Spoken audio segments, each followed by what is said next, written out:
During my time on council, I have been a leader who has brought people together. And that has been at times that it has not always been easy. We have had some racially charged incidents. First, starting with Texas Relays.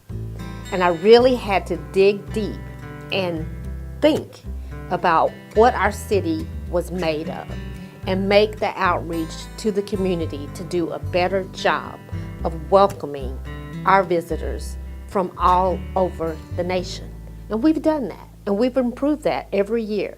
And we worked with the University of Texas, and we worked with our police department, and we worked with the Chambers of Commerce and many, many other groups so that it was apparent that we cared about our city and we wanted to be known as a great city, and we didn't want this incident to change the face of our city. As it relates to Texas Relays, I am really proud of the work that I did to bring people together and improve the image of our city as a welcoming place to come to.